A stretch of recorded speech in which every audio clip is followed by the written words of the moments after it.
महाकुंभ 2025 में लगभग 66 करोड़ 660 मिलियन श्रद्धालु पहुंचे।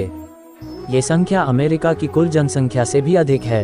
प्रमुख स्नान तिथियों पर श्रद्धालुओं की संख्या: माघी पूर्णिमा 24 फरवरी 3.5 करोड़ 35 मिलियन, महाशिवरात्रि 26 फरवरी, अंतिम स्नान पर्व 1.44 करोड़ 14.4 मिलियन, मकर संक्रांति 15 जनवरी 2 करोड़ 20 मिलियन, पौष पूर्णिमा 25 जनवरी 1.7 करोड़ 17 मिलियन।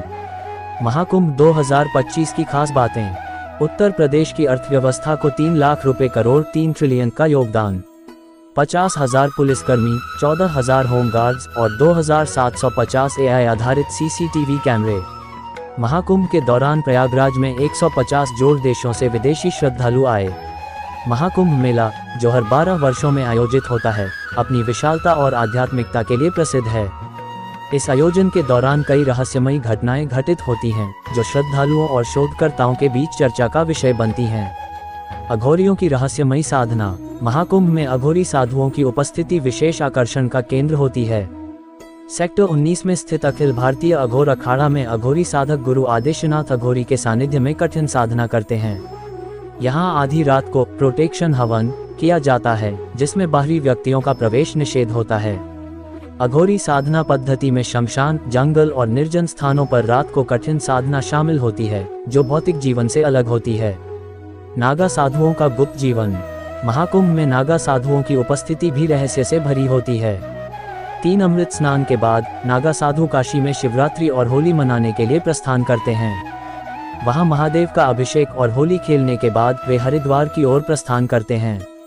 नागा सन्यासी पूरे भारत में विभिन्न स्थानों पर रहते हैं और अपने गुरुओं के अखाड़ों में सेवा करते हैं। महाकुंभ का ऐतिहासिक रहस्य: महाकुंभ का इतिहास सदियों पुराना है। कुछ ग्रंथों में उल्लेख है कि सतयुग से ही इस मेले का आयोजन किया जा रहा है, जबकि अन्य मान्यताओं के अनुसार आदि शंकराचार्य द्वारा महाकुंभ की शुरुआत की गई थी। सम्राट हर्षवर्धन के काल में भी इसके प्रमाण मिलते हैं, जब उन्होंने नदियों के संगम पर बड़े आयोजनों का संचालन किया था। दुर्घटनाएं और उनकी चुनौतियां: महाकुंभ जैसे विशाल आयोजनों में भीड़ प्रबंधन एक बड़ी चुनौती होती है। जनवरी 2025 में प्रयागराज में महाकुंभ के दौरान मची भगदड़ में लगभग 40 लोगों की मृत्यु हो गई और कई घायल हुए। ये घटना तब हुई जब लाखों श्रद्धालु पवित्र स्नान के लिए एकत्रित हुए थे और भीड़ नियंत्रण के प्रयासों के बावजूद भगदड़ मच गई। इन घटनाओं के बावजूद महाकुंभ मेला श्रद्धालुओं के लिए आस्था और आध्यात्मिकता का प्रमुख केंद्र बना रहता है, जहां वे पवित्र स्नान और साधुओं के दर्शन के माध्यम से मोक्ष की प्राप्ति का प्रयास करते हैं। महाकुंभ मेला केवल आध्यात्मिक और धार्मिक महत्व के लिए ही नहीं जाना जाता, बल्कि इसके आयोजन के दौरान कई रहस्यमय और भयावह हादसे भी हुए हैं। इनमें से कुछ घटनाएं आज भी रहस्य बनी हुई हैं और कई दुर्घटनाएं मानवीय भूल या भीड़ के अनियंत्रित होने के कारण हुई हैं। महाकुंभ के रहस्यमयी हादसे और घटनाएं: 1954 का प्रयागराज कुंभ, भीषण भगदड़ और रहस्यमयी मौतें। 1954 में प्रयागराज में आयोजित महाकुंभ मेले में भगदड़ मच गई थी, जिसमें 800 से अधिक लोगों की मौत हो गई और हजारों घायल हुए। चश्मदीदों के अनुसार अचानक से भीड़ में अजीब तरह की घबराहट फैल गई थी, मानो किसी अदृश्य शक्ति ने लोगों को डरा दिया हो। कुछ लोगों ने दावा किया कि उन्होंने रहस्यमयी छायाएं देखी, जिसके बाद भगदड़ मच गई। कई शव ऐसे मिले जिन पर बाहरी चोटों के निशान नहीं थे, लेकिन उनकी मौत का कारण स्पष्ट नहीं हो सका। 1989 का कुंभ, रहस्यमयी गुमशुदगी के मामले। 1989 में प्रयागराज में महाकुंभ के दौरान बड़ी संख्या में लोग लापता हो गए। सरकारी रिकॉर्ड के अनुसार 1000 से अधिक लोग गायब हुए और कभी नहीं मिले। रहस्य: कुछ लोगों का मानना था कि यह तांत्रिक अनुष्ठानों से जुड़ा था, क्योंकि उस समय कई तांत्रिक कुंभ में सक्रिय थे।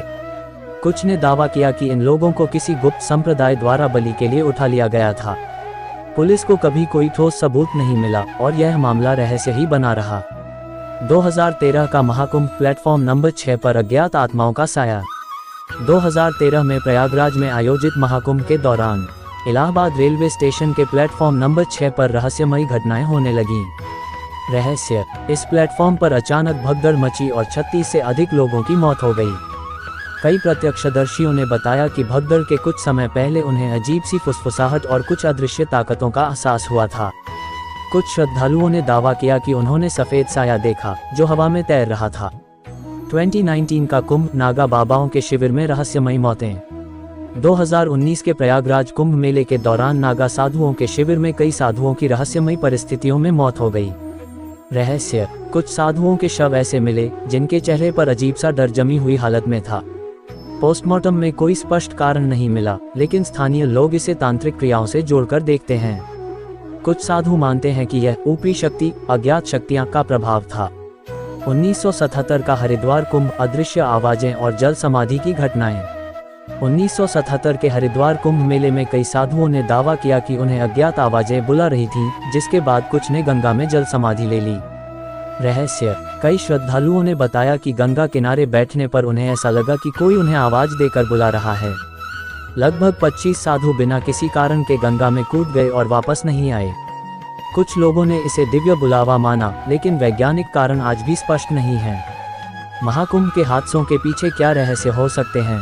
आध्यात्मिक ऊर्जा और तांत्रिक अनुष्ठान। कुंभ मेले में कई तांत्रिक और साधु अपनी साधनाएं करते हैं, जिससे रहस्यमयी घटनाएं हो सकती हैं। अत्यधिक भीड़ और दहशत। कई बार मानसिक भय या अफवाहें भी हादसों का कारण बनती हैं। रहस्यमयी शक्तियां। कुछ लोग मानते हैं कि महाकुंभ में कई अदृश्य शक्तियां सक्रिय होती हैं, जो रहस्यमयी घटनाओं को जन्म देती हैं। संगठित अपराध और षड्यंत्र। कुछ हादसे मानव निर्मित भी हो सकते हैं, जैसे कि भीड़ में अफवाह फैलाकर भगदड़ मचाना। महाकुंभ केवल एक धार्मिक आयोजन ही नहीं, बल्कि कई रहस्यमयी घटनाओं का केंद्र भी रहा है। चाहे वह भीड़ की भगदड़ हो, तांत्रिक शक्तियां हो या अदृश्य आत्माओं की मौजूदगी, यह मेला रहस्य और आस्था का अनूठा संगम है। महाकुंभ का धार्मिक और सांस्कृतिक प्रभाव। महाकुंभ मेला केवल धार्मिक आयोजन नहीं, बल्कि भारतीय संस्कृति, परंपरा और अध्यात्म का प्रतीक भी है। ये संत महात्माओं, अखाड़ों, साधु संतों और आम लोगों के मिलन का अवसर होता है, जहां धर्म, ज्ञान और मोक्ष की चर्चा होती है। महाकुंभ की रहस्यमयी घटनाओं के पीछे कई संभावित कारण हो सकते हैं, जिनमें आध्यात्मिक, वैज्ञानिक, मनोवैज्ञानिक और ऐतिहासिक पहलू शामिल हैं। इन घटनाओं को पूरी तरह से समझ पाना कठिन है, लेकिन कुछ प्रमुख संभावनाओं को इस प्रकार देखा जा सकता है। 1. आध्यात्मिक और रहस्यमयी शक्तियाँ। कुंभ के दौरान ऊर्जा का प्रवाह। महाकुंभ में लाखों श्रद्धालु, साधु संत और तांत्रिक इकट्ठा होते हैं, जो अपनी साधनाओं से एक विशेष आध्यात्मिक ऊर्जा उत्पन्न करते हैं। ऐसा माना जाता है कि इस ऊर्जा के कारण सामान्य लोगों को अलौकिक अनुभव होने लगते हैं। कुछ लोग कहते हैं कि गंगा, यमुना और सरस्वती के संगम पर दिव्य शक्तियों का वास होता है, जिससे रहस्यमयी घटनाएं होती हैं। आत्माओं की उपस्थिति। कुंभ में कई साधु जल समाधि लेते हैं, और पुराने समय में कई लोग आत्मज्ञान या मोक्ष प्राप्त करने के लिए अपनी जीवन यात्रा यहीं समाप्त कर देते थे। स्थानीय मान्यता है कि कुछ आत्माएं कुंभ के दौरान सक्रिय हो जाती हैं और कुछ लोग इन्हें महसूस कर सकते हैं। तांत्रिक और गुप्त अनुष्ठान। कुंभ तांत्रिकों और अघोरियों का सबसे बड़ा केंद्र होता है। कुछ तांत्रिक साधनाएं और अनुष्ठान इतने गुप्त होते हैं कि आम लोग इनके प्रभाव को नहीं समझ पाते। कई रहस्यमयी घटनाओं का संबंध इन साधनाओं से जोड़ा जाता है, जैसे बिना कारण लोगों का गायब हो जाना, अचानक किसी व्यक्ति का व्यवहार बदल जाना, अजीबोगरीब मौतें और आत्महत्याएं। भीड़ का दिमागी प्रभाव। मनोवैज्ञानिक दबाव और दहशत। जब लाखों लोग एक साथ किसी स्थान पर इकट्ठा होते हैं, तो भीड़ के अंदर एक विशेष प्रकार की मानसिकता विकसित हो जाती है, जिसे मास हिस्टीरिया कहा जाता है। यदि कोई व्यक्ति कहता है कि उसने कुछ अजीब देखा, तो कई लोग बिना तर्क के उसी अनुभव को महसूस करने लगते हैं। 1954 और 2013 की भगदड़ में कई लोगों ने दावा किया कि उन्हें अजीब आवाजें सुनाई दी, जिसके बाद अफवाहें फैल गईं और लोग डर के कारण भागने लगे। षड्यंत्र और मानवीय हस्तक्षेप। संगठित अपराध और मानव बलि की संभावनाएं। कुंभ मेले में कई अपराधी गिरोह भी सक्रिय रहते हैं, जो मानव तस्करी, बच्चों की चोरी और अन्य अपराधों में शामिल हो सकते हैं। कई मामलों में देखा गया है कि कुछ लापता लोग कभी वापस नहीं आए। कुछ लोग मानते हैं कि इन घटनाओं के पीछे गुप्त तांत्रिक अनुष्ठानों का हाथ हो सकता है। राजनीतिक और प्रशासनिक कारण। कई बार कुछ घटनाएं सोची समझी साजिश भी हो सकती हैं। भगदड़ या अराजकता फैलाकर किसी विशेष समूह या सरकार को बदनाम करने की कोशिश की जा सकती है। गंगा और संगम का रहस्य। पानी की ऊर्जा और चुंबकीय प्रभाव। प्रयागराज संगम पर पानी का बहाव विशेष होता है और वैज्ञानिक मानते हैं कि यहाँ जलीय ऊर्जा, एक्वाटिक एनर्जी का एक विशेष प्रभाव होता है, जो मानसिक स्थिति को प्रभावित कर सकता है। गंगा के पानी में कुछ ऐसे खनिज होते हैं जो शरीर पर सकारात्मक और नकारात्मक दोनों प्रभाव डाल सकते हैं। मौसम और जलवायु का प्रभाव। कुंभ के दौरान सर्दी और घने कोहरे की स्थिति होती है, जिससे वातावरण में नमी और धुंध बढ़ जाती है। इस दौरान कुछ लोग भ्रम हेलुसिनेशन का शिकार हो जाते हैं और रहस्यमयी घटनाओं को महसूस करने लगते हैं। महाकुंभ की रहस्यमयी घटनाएं क्यों होती हैं? इन घटनाओं के पीछे कई कारक हो सकते हैं, कुछ आध्यात्मिक, कुछ तांत्रिक, कुछ मनोवैज्ञानिक और कुछ वैज्ञानिक। आध्यात्मिक और तांत्रिक प्रभाव, ऊर्जा, आत्माएं और अनुष्ठान। मनोवैज्ञानिक प्रभाव, भीड़ का दबाव, अफवाहें और भय। मानवीय हस्तक्षेप, अपराध, षड्यंत्र और सुरक्षा की कमी। प्राकृतिक प्रभाव, संगम का चुंबकीय प्रभाव और मौसम। महाकुंभ में मृत्यु को मोक्ष प्राप्ति से जोड़कर देखा जाता है और यह विश्वास हिंदू धर्म के गहरे आध्यात्मिक सिद्धांतों और पुराणों में वर्णित कथाओं पर आधारित है। महाकुंभ और मोक्ष का संबंध। हिंदू धर्म में 4 धामों और 7 पवित्र नगरों काशी, हरिद्वार, प्रयागराज, उज्जैन आदि में मृत्यु को मोक्ष प्राप्ति का मार्ग माना जाता है। विशेष रूप से महाकुंभ के दौरान संगम गंगा, यमुना और अदृश्य सरस्वती में स्नान और मृत्यु को मोक्ष का द्वार माना जाता है। धार्मिक मान्यता, कुंभ में मृत्यु इक्वल्स मोक्ष। गरुड़ पुराण और स्कंद पुराण में वर्णित है कि जो व्यक्ति महाकुंभ के दौरान संगम में स्नान करता है या इस दौरान मृत्यु प्राप्त करता है, उसे पापों से मुक्ति मिलती है और पुनर्जन्म के चक्र से छुटकारा मिल सकता है। गंगा, यमुना और सरस्वती के संगम में मृत्यु को विशेष रूप से मोक्षदायी माना गया है क्योंकि यह स्थान ब्रह्मा, विष्णु और महेश की शक्ति का संगम माना जाता है। जल समाधि और मोक्ष। कई संत, योगी और नागा साधु महाकुंभ के दौरान जल समाधि लेते हैं, यानी वे स्वेच्छा से गंगा में प्रवेश कर शरीर त्याग देते हैं। ऐसी मान्यता है कि जो व्यक्ति कुंभ में जल समाधि लेता है वह प्रत्यक्ष ब्रह्मलोक या शिवलोक जाता है और उसे पुनर्जन्म नहीं लेना पड़ता। क्या हर कोई मोक्ष प्राप्त करता है? ये पूरी तरह से व्यक्ति के कर्मों, उसकी श्रद्धा, संकल्प और आत्मिक स्थिति पर निर्भर करता है। केवल कुंभ में मृत्यु होने मात्र से मोक्ष की गारंटी नहीं होती, बल्कि आध्यात्मिक साधना, आस्था और पुण्य कर्मों की भी आवश्यकता होती है। रहस्यमयी मौतें और मोक्ष की अवधारणा। कुंभ मेले के दौरान कई साधु और सामान्य लोग अचानक मृत्यु को प्राप्त हो जाते हैं। कुछ लोग इसे दैवीय संकेत मानते हैं कि वह आत्मा मोक्ष के योग्य थी। हालांकि वैज्ञानिक रूप से कुंभ में अत्यधिक भीड़, थकावट और स्वास्थ्य संबंधी समस्याएं भी अचानक मृत्यु का कारण हो सकती हैं। महाकुंभ में मृत्यु को हिंदू धर्म में शुभ माना जाता है, विशेष रूप से यदि यह संगम में स्नान के दौरान या किसी आध्यात्मिक अवस्था में होती है। परंतु मोक्ष की प्राप्ति केवल कुंभ में मृत्यु से नहीं, बल्कि संपूर्ण जीवन में किए गए पुण्य कर्मों, भक्ति और ईश्वर में लीन होने से संभव होती है। महाकुंभ मेला यूनेस्को की अमूर्त सांस्कृतिक विरासत अनटेंजिबल कल्चरल हेरिटेज सूची में शामिल किया गया है। महाकुंभ और यूनेस्को की मान्यता।